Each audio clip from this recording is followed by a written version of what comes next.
Hey everyone, welcome to efforts. Latest CBCS pattern पे based BEd के सारे topics को पढ़ने के लिए और साथ ही उसके इंग्लिश और हिंदी दोनों लैंग्वेजेस में नोट्स लेने के लिए चैनल को सब्सक्राइब और शेयर जरूर करें।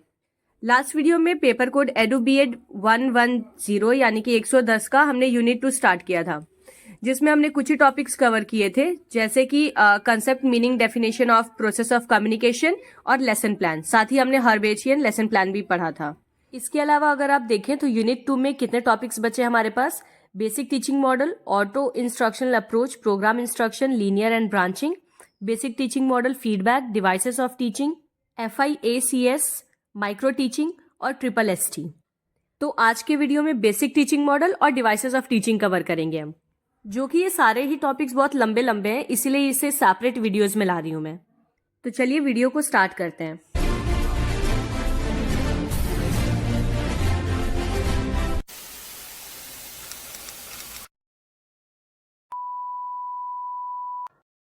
चलिए देखते हैं हमें क्या क्या टॉपिक्स पढ़ने हैं। Concept and meaning of basic teaching model, बुनियादी शिक्षण मॉडल की अवधारणा और अर्थ। Why basic teaching model is called so, basic teaching model को ऐसा क्यों कहा जाता है। Assumptions of basic teaching model, बुनियादी शिक्षण मॉडल की मान्यताएं। Steps of basic teaching model, बुनियादी शिक्षण मॉडल के चरण। Concept and meaning of devices of teaching, शिक्षण के उपकरणों की अवधारणा और अर्थ। टाइप्स ऑफ टीचिंग डिवाइसेस, शिक्षण उपकरणों के प्रकार। इंपॉर्टेंस ऑफ टीचिंग डिवाइसेस, शिक्षण उपकरणों का महत्व। बेसिक टीचिंग मॉडल, जिसको हम हिंदी में कहते हैं बुनियादी शिक्षण मॉडल। बेसिक टीचिंग मॉडल का सबसे पहले हम कंसेप्ट और मीनिंग जान लेते हैं। बुनियादी शिक्षण मॉडल की अवधारणा और उसका अर्थ। Glaser's basic teaching model was developed by Robert Glaser in 1962.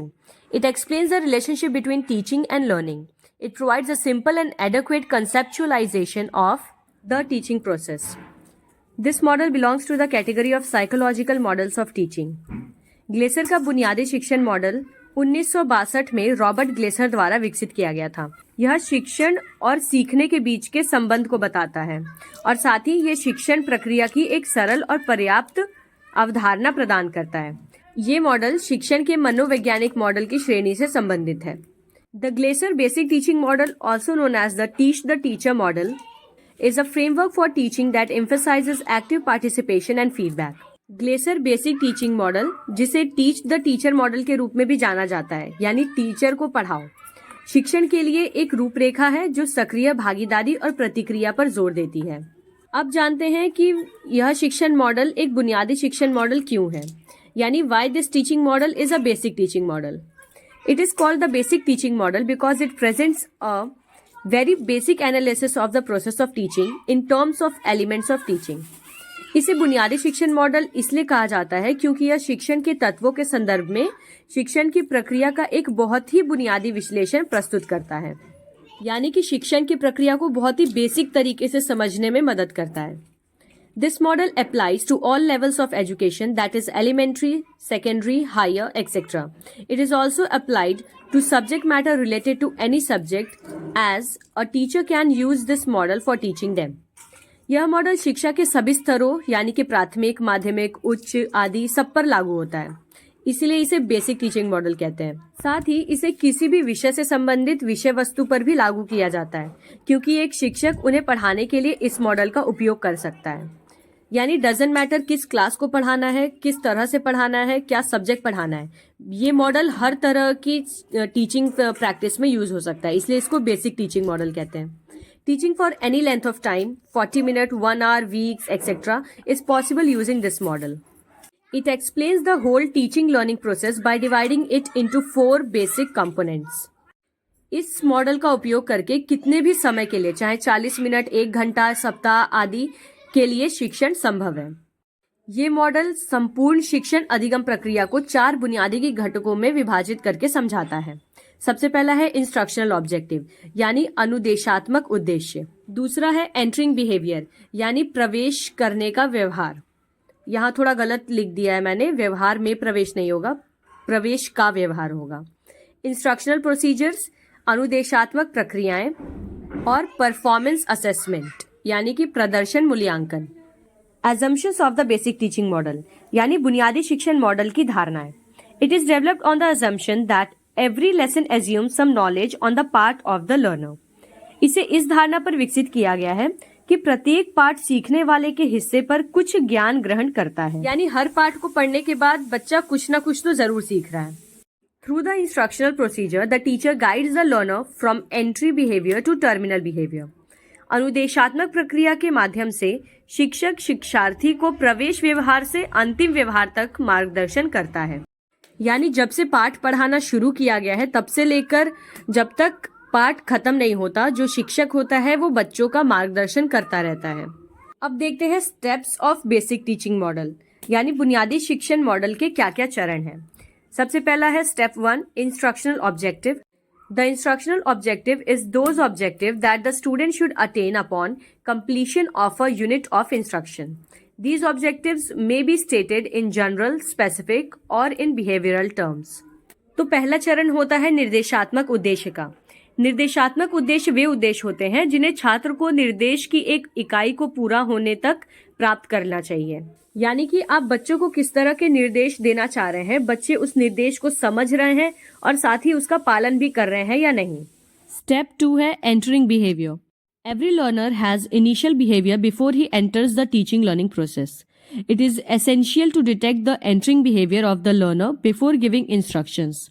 This step is important because only after this step the teacher can take the students from entry behavior to terminal behavior. सबसे पहले तो ये जानिए कि entry behavior और terminal behavior होता क्या है. Entry behavior का मतलब होता है कि क्लास में जब आप पढ़ाना शुरू करने वाले हैं उससे पहले तक बच्चे के दिमाग में क्या नॉलेज है, और टर्मिनल बिहेवियर होता है कि जब आपने अपना पढ़ाने का वो चैप्टर खत्म कर लिया उसके बाद बच्चे के दिमाग में कितनी नॉलेज आई. दूसरा चरण होता है व्यवहार दर्ज करना. यानी कि जो शिक्षण और सीखने की प्रक्रिया है उसमें प्रवेश करने से पहले प्रत्येक शिक्षार्थी का प्रारंभिक व्यवहार होता है. यानी हर बच्चा अपने पास एक प्रीवियस नॉलेज लेके आता है, तो उस बच्चे को निर्देश देने से पहले उसके प्रवेश व्यवहार का पता लगाना बहुत आवश्यक है. यह कदम महत्वपूर्ण है क्योंकि इस कदम के बाद ही शिक्षक विद्यार्थियों को प्रवेश व्यवहार से टर्मिनल व्यवहार की ओर ले जा सकता है. जब तक आपको पता नहीं चलेगा कि बच्चे के पास बेसिक नॉलेज कितनी है, आप उसके अंदर कितना ज्ञान अर्जित करना है ये नहीं जान पाएंगे.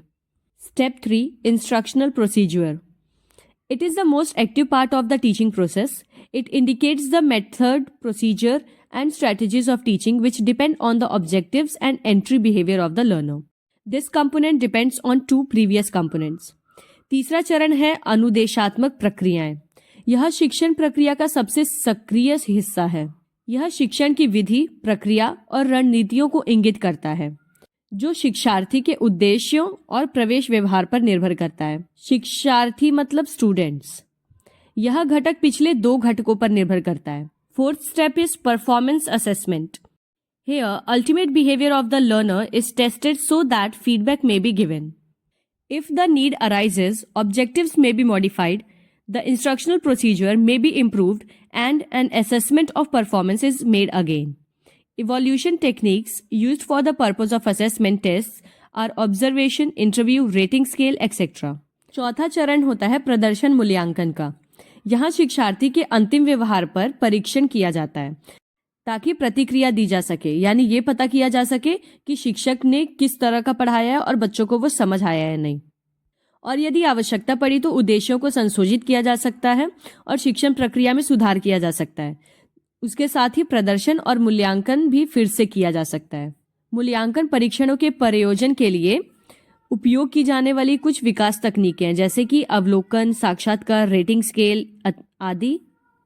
If the performance assessment indicates that the learners have not been able to achieve the objectives set for them, necessary changes are brought about in any one or all proceedings components of this model so that the goals of instruction are attained. यदि प्रदर्शन मूल्यांकन ये इंगित करता है कि शिक्षार्थी उनके लिए निर्धारित उद्देश्यों को प्राप्त करने में सक्षम नहीं है, तो इस मॉडल में किसी भी एक या सभी कार्रवाई घटकों को आवश्यक रूप से परिवर्तन किया जाता है.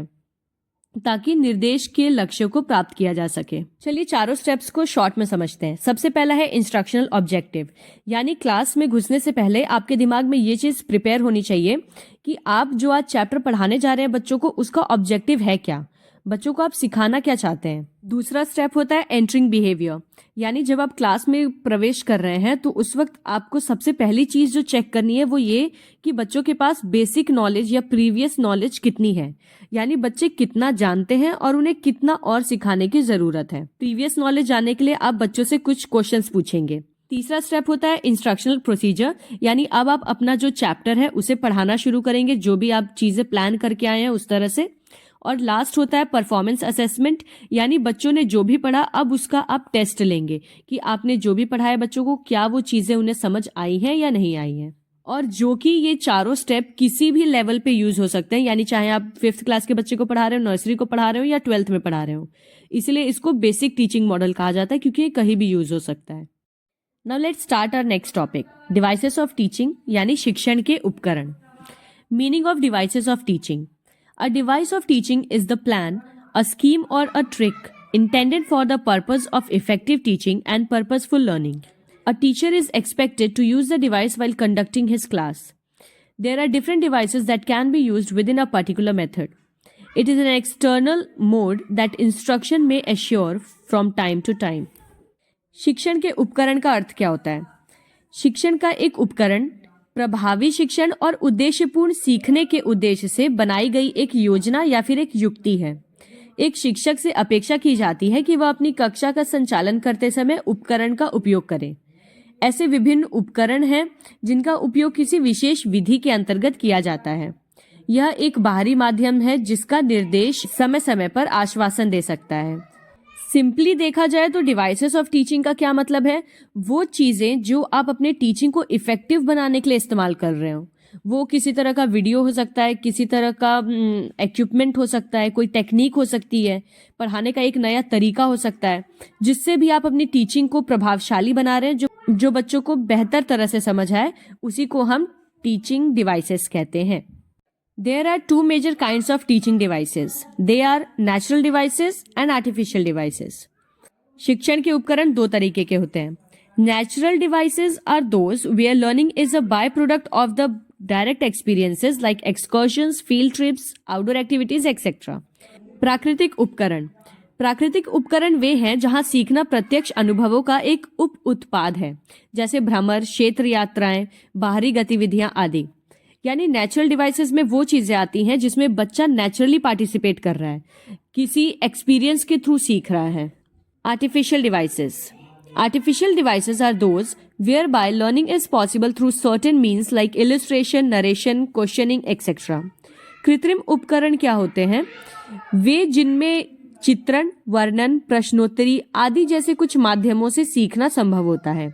यानी इसमें हम बच्चों को किसी रियल लाइफ एक्सपीरियंस में नहीं ले जाते हैं, बल्कि क्लास में ही बच्चों को क्वेश्चंस के थ्रू, लेक्चर मेथड से, नरेशन से या चीजें दिखा के, चार्ट पेपर दिखा के इस तरह से सिखाते हैं। अब हम टीचिंग डिवाइसेस को एक एक करके समझ लेते हैं। पहले देखते हैं नेचुरल टीचिंग डिवाइसेस। इसमें सबसे पहला है एक्सकर्जन्स। एक्सकर्जन क्या होता है? बहुत ही इंपॉर्टेंट है, ध्यान से समझिएगा। The word excursion means a journey, trip, tour planned for social study students in which the students actually visit places or site and has the first-hand experience, which excursion results in easy, interesting and effective learning. भ्रमण शब्द का अर्थ है सामाजिक अध्ययन के छात्रों के लिए नियोजित की गई एक यात्रा या दौरा, जिसमें छात्र वास्तव में स्थानों या साइट पर जाते हैं और उन्हें प्रत्यक्ष अनुभव होता है और वो उस साइट या जगह के बारे में रटने की जगह अपने अनुभव से उसे याद रख सकते हैं। जैसे अगर आपको बच्चों को एलोरा की गुफाओं के बारे में पढ़ाना है तो बेहतर है, अगर पॉसिबल हो तो आप बच्चों को उस जगह पे ले जाएं और वहां जाके उन्हें दिखाएं कि चीजें किस तरह से हैं वहां। भ्रमण आसान, दिलचस्प और प्रभावी सीख देने के काम आता है।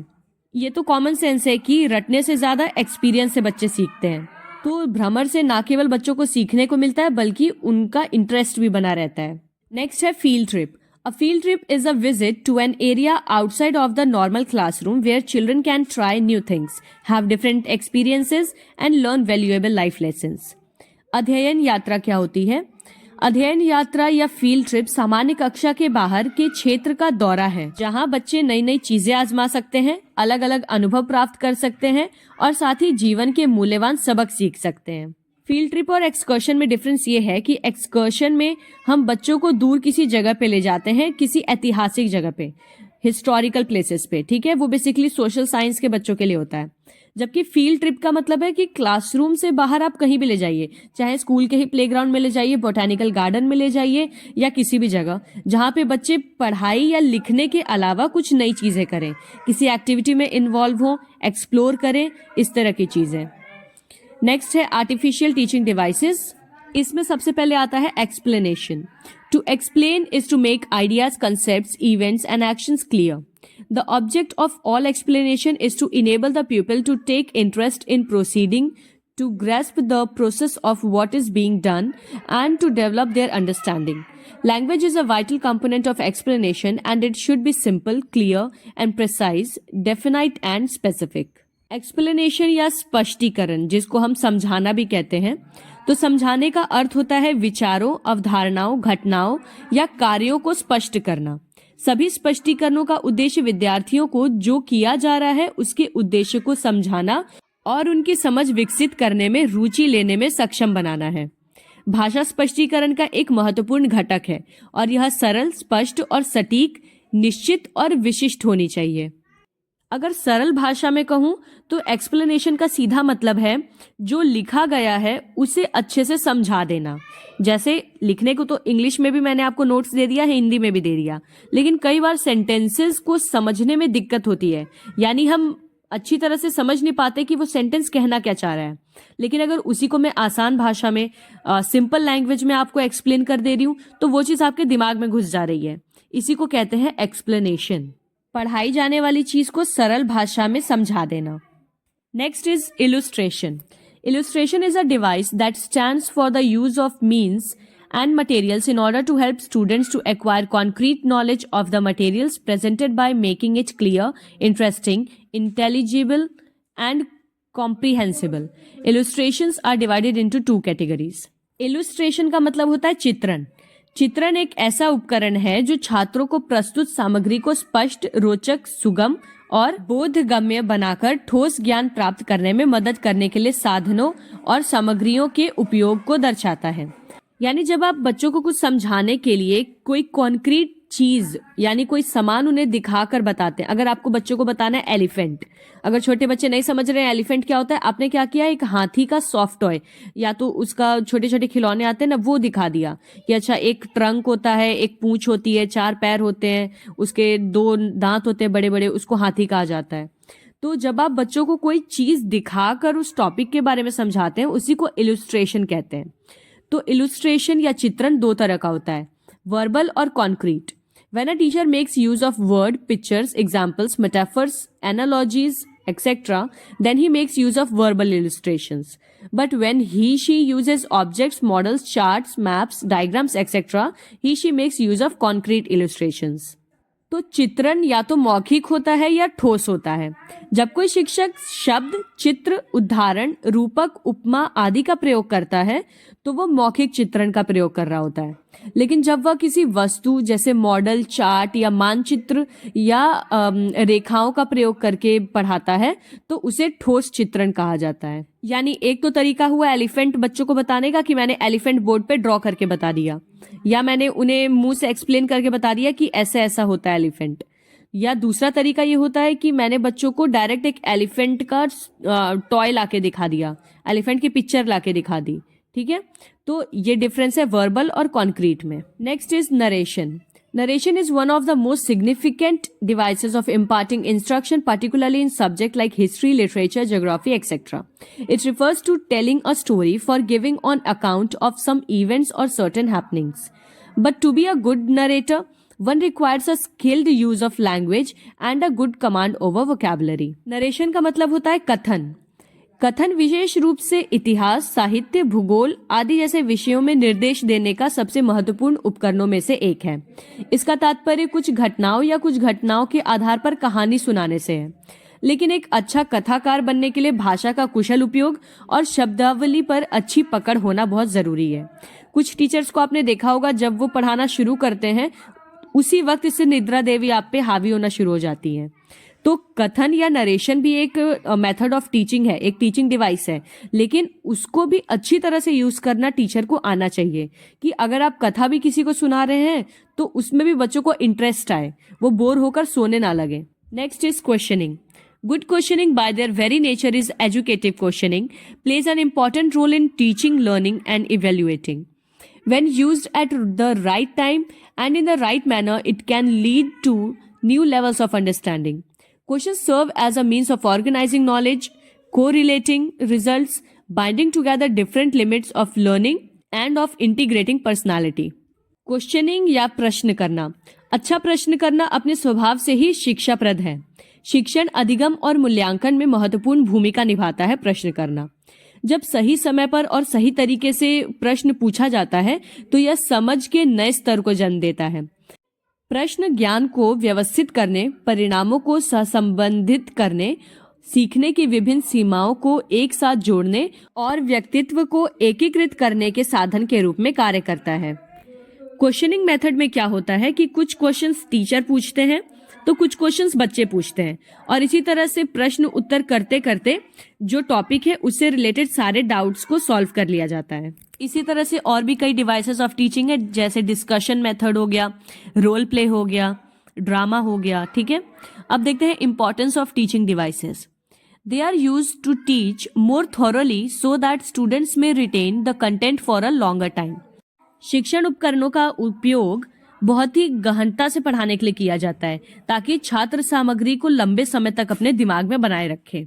यानी जब आपको बच्चों को कोई चीज लंबे टाइम के लिए याद करानी है तो उसके लिए आप टीचिंग डिवाइसेस का यूज करते हैं, क्योंकि रटे हुए कंसेप्ट्स को बच्चे जल्दी भूल जाते हैं। लेकिन ऐसी चीजें जो उन्होंने एक्सपीरियंस के थ्रू याद की हो या जिसमें उन्होंने खुद पार्टिसिपेट किया हो, ये चीजें उनके दिमाग में ज्यादा समय तक रहती हैं।